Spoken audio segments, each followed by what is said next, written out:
Welcome to the five of us. We are five outspoken women with close to 150 years of experience as broadcast journalists.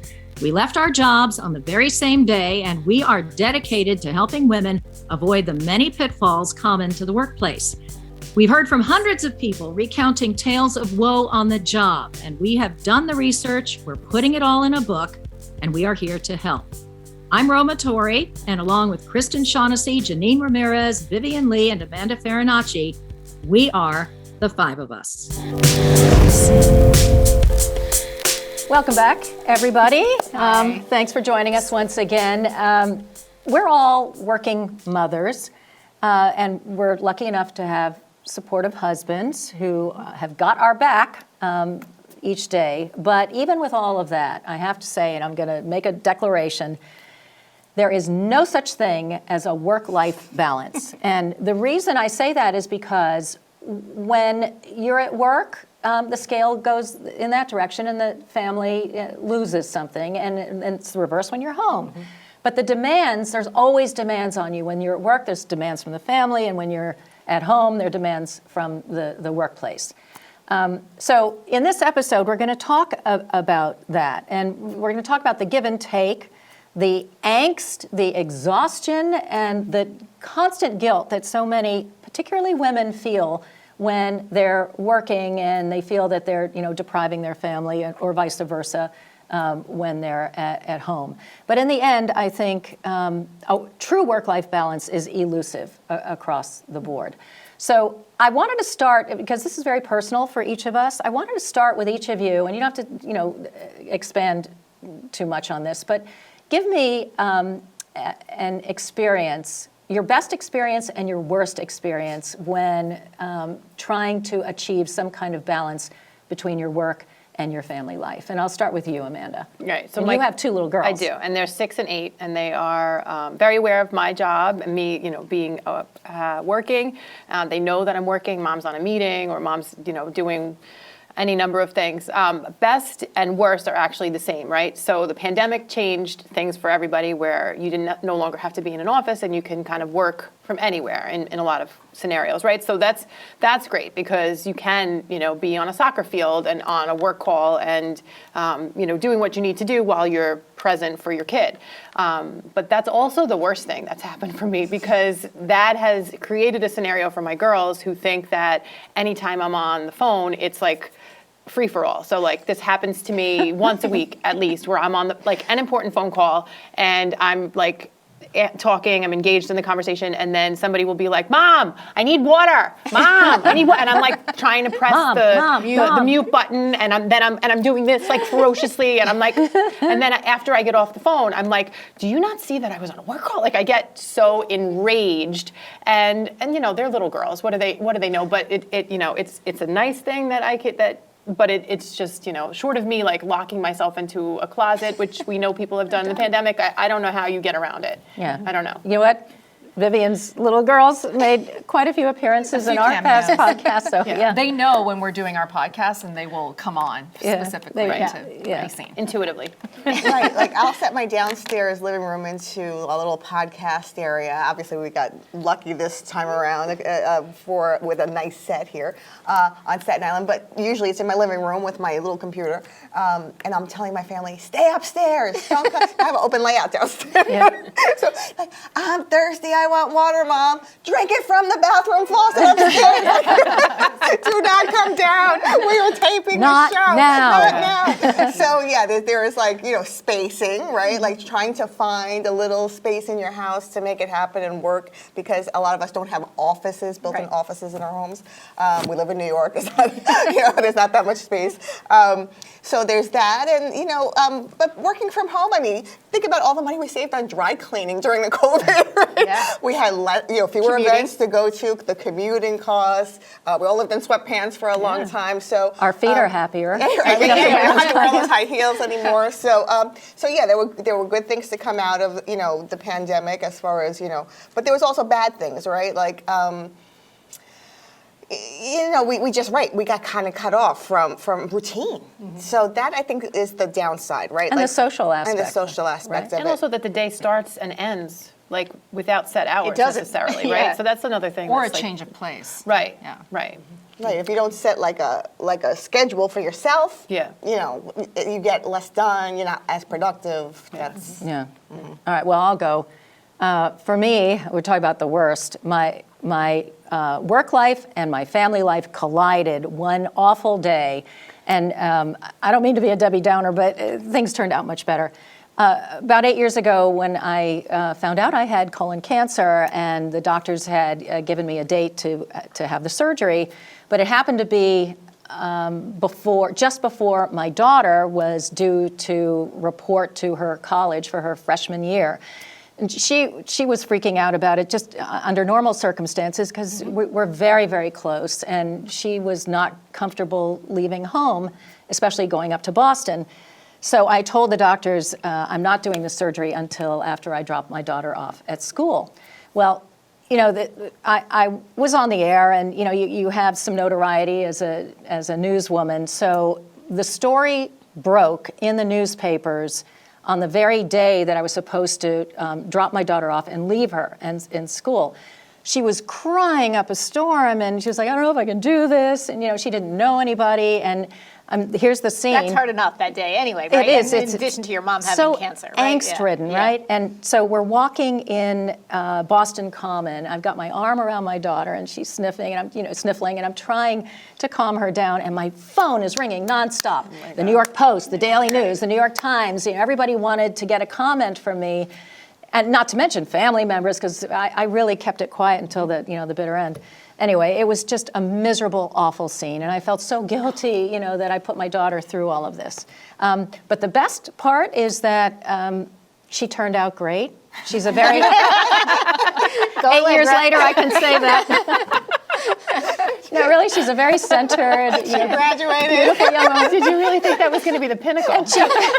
She made friends, you know, and everything turned All out the things you wonderful. hope for, right? Yeah. So I'm proud of her because I will add one other thing. You know, the rigors of your work life, and me in particular, because I was doing news and theater, and I wasn't home very often. And you know, my husband had the Parkinson's, so you know, the kids were deprived a lot. And yet, you know, the way they turned out, both my kids, they seem pretty normal. And I like that word, resilient. Yeah. So I feel that's And they're both close to you, and they're both very independent too. Yeah, So. and they're just good human beings. So that's my best story. How about you, Vivian?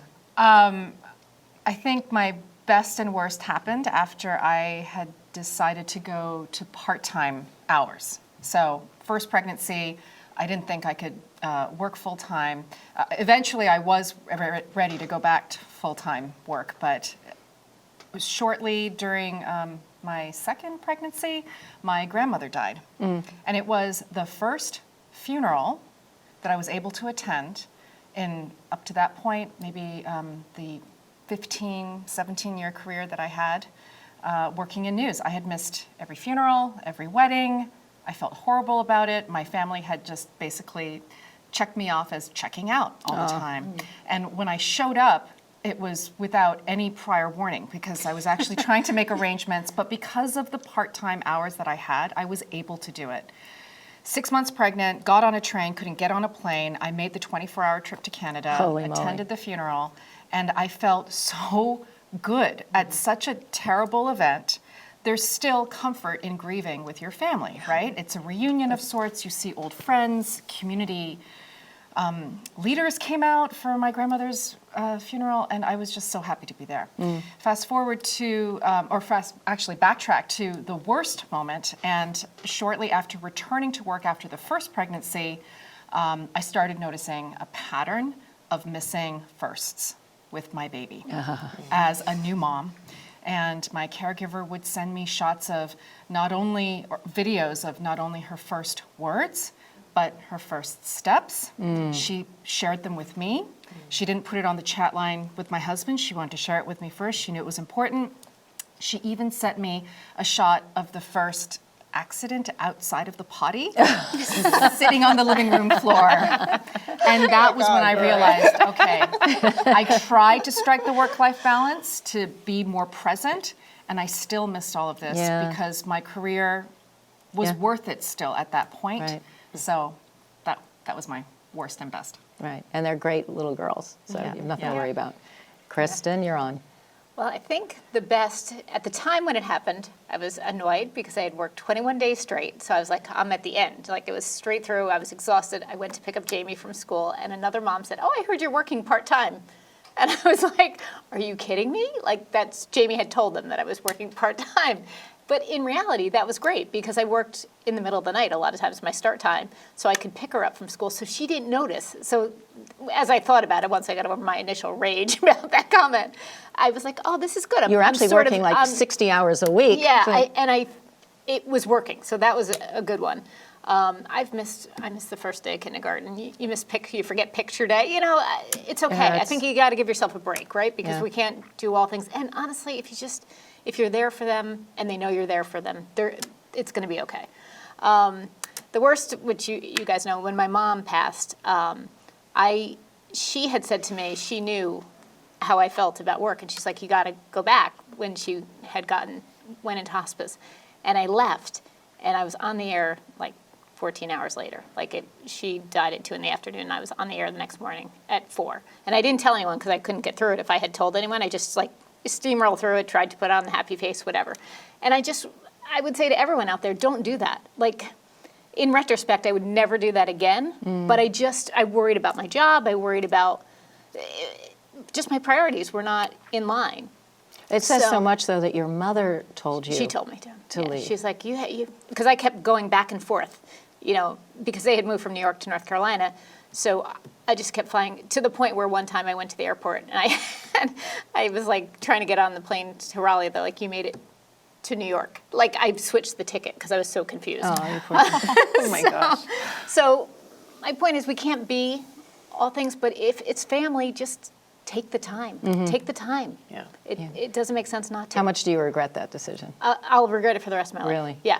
Yeah. I remember when I started one of my jobs, and I already had a vacation plans. And I told this person in HR, I know my start date is this date, but I already paid for this trip. I was looking forward to this trip, and they said, but I have to start the job. They're like, take it. I was like, should I cut short? Should I cut my vacation short? They're like, take it. Really? And no one's going to remember. And that was the best advice Yeah. ever. I said, you know what? She gave me the license to just kind of go. And I enjoyed my trip, and I still had my job when I came back, and it was great. But I would have for telling you that. Yeah, I would have Stayed. I would have stayed. I would have canceled it. I would have lost money. I would have for work. Really? I know. Yeah. But that's how it's all that's- ingrained in but all of yeah, us. right, It's like that's go, right. go, You go. would never do that now, right? No, you would Not never now, do that. but It's that's unheard of now. 30 I years know later, people who right? right, but I know somebody who just started a job recently, and she said, I had 2 trips coming up, and I told them my trips are this day and this day, and we'll work around it. Yeah. And they said yes. This is Yeah. people are just more. They advocate more for themselves. Yeah. And bosses and managers also. Yeah. They're tuned in now to work-life balance. Well, they It's get a bit that of a people have buzzword. lives. Yeah. Yeah. We're not robots. Sometimes. Sometimes. Well, they realize people don't want to spend 25 years, in a job and sacrifice all that they have to in order to maintain that job. So, all right, talking about jobs, the Gallup poll came out with a survey called Women in America, Work and Life Well Lived. And what they concluded is that people are basically unhappy with their work lives. And I guess the whole point is that we spend so much time at work, and if we're unhappy, it just wreaks havoc with our sense of well-being. And they had a number actually that was attached to it, and they said 60% of the respondents, and this was thousands of people they questioned, 60% reported that they're emotionally detached at work. And get this, a whopping 19% said they were downright miserable in their workplace, but they stayed with it. And I know a lot of miserable people who are still stuck with it. So Vivian, let me throw it to you. What is it? I think a big complaint is that women feel burnt out, and not just women, men and women are burnt out on the job. What are workplaces doing wrong that cause so much unhappiness on the job? Well, I think that it was that same Gallup poll that listed what they were, and basically the first one was unfair treatment. The second thing that was listed in the poll was unmanageable workload, then came unclear communication from managers, then a lack of managerial support, and lastly, unreasonable time pressure. And we're all working on this book. We were gathering all of our wisdom to try and help younger workers and actually all workers figure out the pitfalls of work life. And I came across a professor a former professor at Massachusetts college who said that after 20 years there, she had been passed over for a promotion in favor of a younger man who had far less experience and who had also claimed credit for 2 projects that she had helped him with when he first began. And she had been vetted for the job with a sit-down interview, and then there was radio silence afterwards. And that to her, right in the middle of the pandemic, caused her to quit after 20 years. And she said that at her going away party, all these women came up to her and said, "What are we going to do with you not here? Because we looked up to you. You were one of the few women leaders." She had held so many positions in the college. She knew it inside out. But she had also led a faculty senate vote against the administration for how they handled the pandemic. Well, that's so not the gonna go over pandemic, well. right? And Yeah, so the yeah. pandemic, it not only did it was a crucible of all these different pressures that people were facing. For her, as a woman who was older with a lot of experience, burnout was that feeling of being unfairly treated, and that was just the final straw, and she left. Yeah, well, that's very common. One of the things that I also read is that there was a list of priorities that they were able to pinpoint that workers, particularly women, found were priorities or were important for them. And so I'm just going to list them. We can talk about it if you want to, but having a sense of purpose in the job, liking your work and feeling motivated. Having a sense of social well-being. Now, this is one of the problems with COVID because so many people are working from home. They were deprived of that, and they lacked a sense of community in the workplace. Especially for younger workers, I think that's a big issue Yeah, because that's their social network. and And some when of you have them never- families, maybe not so much. Some of but- them never had it. Right, That was the right. thing. I mean, they went Yeah. right from school during the pandemic to their first jobs. They didn't even know who their workmates Right. were, Yeah. right? Yeah. You know what that also reminds me of? I remember quite a few years ago when offices started to get into the notion that maybe they ought to offer flex time for the young mothers, new mothers. And the interesting thing about all that is everybody hailed this, new move, this decision, but when they offered it to the rank and file staff, a lot of women decided they didn't want it. And why didn't they want it? Because they were happy to get away. It's 24/7 chaos at home when you have young kids. And they were grateful to have, the opportunity to escape and stay at the office. So it didn't really... It makes total sense. Anyway, but Yeah. there you go. That's the sense, the social aspect of the workplace. Okay, the other one is financial, having some security that, you're going to have enough money to pay your bills and go on vacations. Sense of community, being able to enjoy your home while at the same time. So live in a neighborhood maybe that has access to the workplace that makes it more convenient for you. And then there's the physical, obviously. Now the physical is interesting because if it wasn't for Obamacare, the Affordable Care Act, I think a lot of young people wouldn't be so willing to jump from job to job and not have the benefits that are offered to them from their workplace. So maybe that changed a lot of things, and maybe that changed the dynamic for young people that they're able to say, well, I'll leave the job, but I don't need their benefits because I got Obamacare. So anyway, that was that.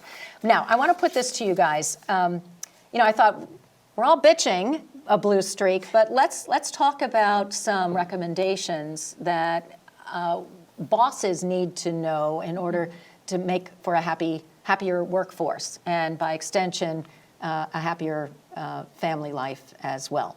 So one of the things that was isolated was the sense that every workplace, every boss, every manager needs to set expectations for the staff. They need to tell them what their goals are, what their priorities are, their schedules, and what the structure of their work life is. And a lot of times you walk into a job you don't know, and you kind of learn on the go. And so they were saying that bosses need to be far more explicit in terms of explaining what is necessary. But Kristen, one of the problems I think with a lot of workplaces is that they have a set in time and a set out time, right? And that doesn't necessarily work with people's lives and their schedules. Obviously, kids go to school differently. There's bus schedules, train schedules, et cetera.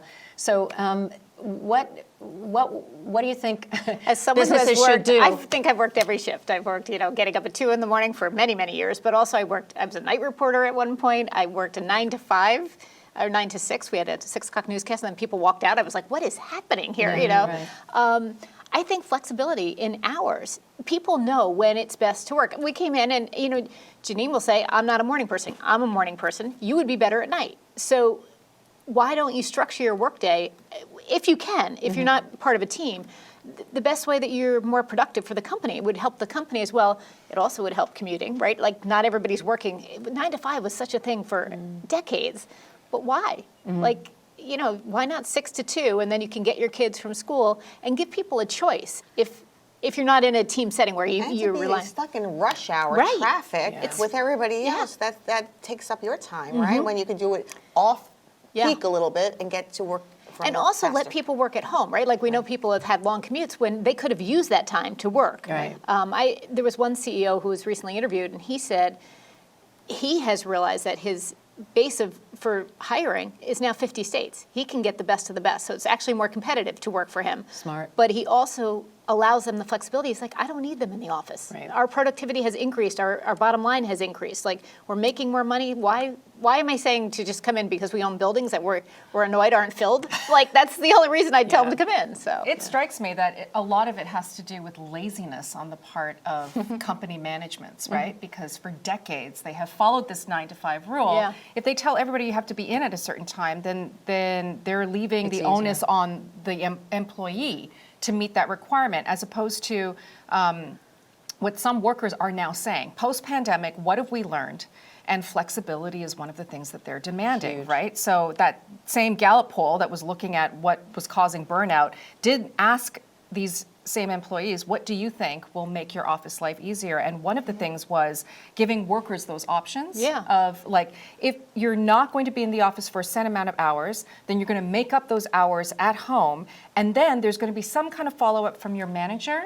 And that may be different for every type of employee, depending on what roles they're in, to account for what did they do at home to make up for that time where they weren't at work. My kids with their friends working in startups, and it's mostly young people, and they do seem to have a better sense of how to run a business because they're creating perks for the employees. And what's really interesting is this whole notion of unlimited personal time, unlimited vacation time, which to me is like, are you kidding?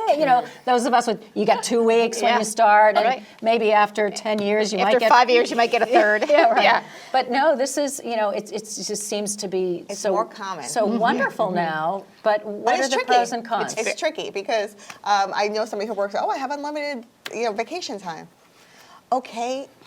But does that mean you take how many weeks? Like how about your coworkers who take less time? Right. Do you look like you're the one abusing the system? Like it's very tricky on how much is enough, right? Do you give yourself, I'm gonna allot myself 2 weeks because why, right? Because that's how it's always been. Right. Or I do a lot of work. I need a month off. Like, Could you imagine? Right. How do you kind of justify how much time you think you deserve off? It's And what almost you better take. you're asking people to self-police themselves. Yeah. And as an employer, you could find out a lot about someone. Like, how much do you want to work? I would use it as a sort of a gauge, right? Like, how hard are you? Yeah, but that's not Yeah, fair, yes, though, because yeah. you are entitled to time off. Right, you, right, if you But if it's work- unlimited. Right, but I mean, I know my sister-in-law, Trust. I think somebody in my family work has unlimited time. She schedules it when she knows she doesn't have a lot of projects because it's based on her Right. workflow, right? And she takes what she thinks is appropriate. But but she's self-policing. My Right, point but- is, if you have somebody who's going to take 12 weeks a year and they're not doing the job, Right. then They might not stay in that Yeah. job. They Right. won't be in that job Right. long. Not for Right, long. that's but like she sounds like she's doing it in a Right, but I'm saying it just opens the door for vacation shaming, and nobody should feel bad. Right. Yeah, see, that's what I'm No, I saying agree. too. Yeah. Like if you work, you earn your time. Right. Now, if you earn your time, you say, well, I earned, my 3 weeks off. and somebody else only took it, who's doing something similar, saying, well, I'm going to be very like conservative and only take a week because I'm afraid of my, what the boss is going to say.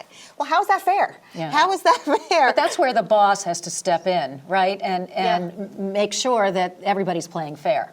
Because I mean, I remember somebody used to come in and actually didn't come in, but said they were coming in and they were going to some outside project. But I knew they weren't really working that long, and they went back home, and I was getting annoyed. Right. But then later I found out that person was working late hours when I wasn't around, and it was breeding resentment. So at that point, a manager should have made it clear that, just because so-and-so isn't seen doesn't mean that so-and-so isn't working, right? And you shouldn't feel guilty about taking time off. And when you tell a boss, hey, I want to take off this, a boss should say, good for you. Go on vacation. Yeah. I mean, and that, I think, will be like a good sort I of think I relationship. took on one hand, less than one hand, the number of sick days in 30-something years, right? Like I just didn't. And looking back, that was dumb. Look at you. It was dumb. And a lot of times, What was I doing? if you leave learn a from job, me. they do not pay you for the sick time that you did not use. Right. So why? Dumb. So,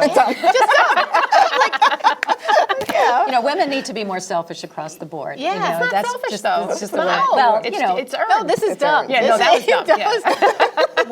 what is? There's a word for it. Self-care. Right? Yeah. You need self-care. Mental health is now it's more than a buzzword. It's an actual thing Right. for a lot of They're workers. finally realizing they that. want to build in a guarantee that they're going to be able to take care of that, and they don't want to. They're destigmatizing it.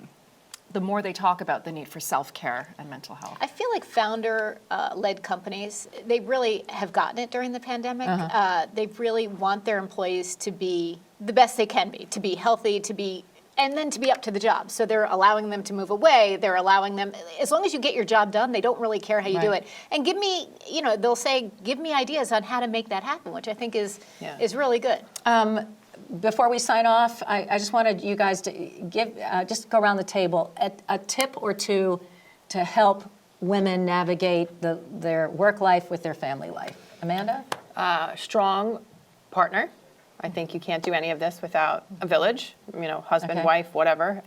Family, you can't do any Grandma, of that. grandpa. I mean, it's literally like the alphabet's worth. Milkman. Right. I think it's important to set realistic expectations. Like I have experienced this a lot where I've had to say, that sounds great, but I can't do that. Yeah. I just can't. Right. I can't knowing what I need to do, and try to be organized. Yeah, that's good. Good though. luck. Learn to say no. Yeah. How about you? Yeah, and be organized as much as possible. I have a to-do list that's always like this. I found notes in my iPhone that has been very, helpful. good. Yeah, and just kind of like taking things off the list and Okay. keep adding on, but prioritizing. All right, and for me, you need a pressure valve, somebody that you can vent to, whatever that is. If you want to scream in a pillow, but you need to get it out. Develop an escape, something to distract you from the wear and tear of the day. For me, it's Sudoku. This is crazy. I do Sudoku when I need to get away. And then we need to take mental health days. No matter what the policy is at your office, if you're really pushed up against a wall, don't come in. How about you? If it's within your means, get therapy. Especially when you think you don't need it, that's probably a good When you time do. to start exploring. Just the search for a good therapist it can take some time. Yeah. If you don't have the means, there are lots of apps out there that help you just take your mind off for about 20, 30 minutes. They say that's about as long as it takes to really reset, especially if you've been going really hard for more than an hour on one task. And the third thing is get out and breathe air that's not in a room.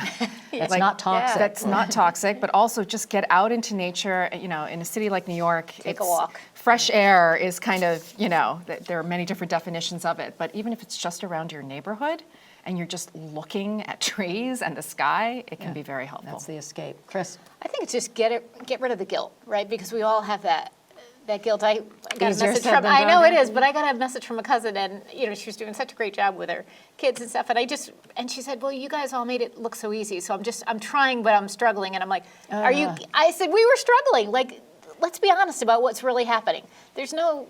Work-life balance is sometimes 80-20, sometimes it's 20-80, Right. but it's never perfect, and sometimes you listen to other people, and they seem like they have it all together. Yeah, and they Nobody absolutely really don't. does, Right. right? Like, Yeah. Unless you have, Stay off social media if that's your goal. yeah. All Or right. just know that it's half true. We went way long on this one, but I think there was just so much more we could have talked about. But again, we're going to end with a piece of wisdom. And believe it or not, this one comes from Dolly Parton, who says, never, I'm going to say it with a Southern accent, never get so busy. No, I'm not going to make fun. Never get so busy making a living that you forget to make a life. Says the So- woman who has an empire as well, Yeah, right? right. Yeah, good But it for does her. apply to all Yeah. of us. Anyway, thank you. Thank you guys for joining us, and we'll see you next time. Thanks for tuning in to The Five of Us. We want to hear from you with any questions, ideas, or suggestions for future discussions. Just write to us at the email you see here, and we will be eager to help. Talk to you next time.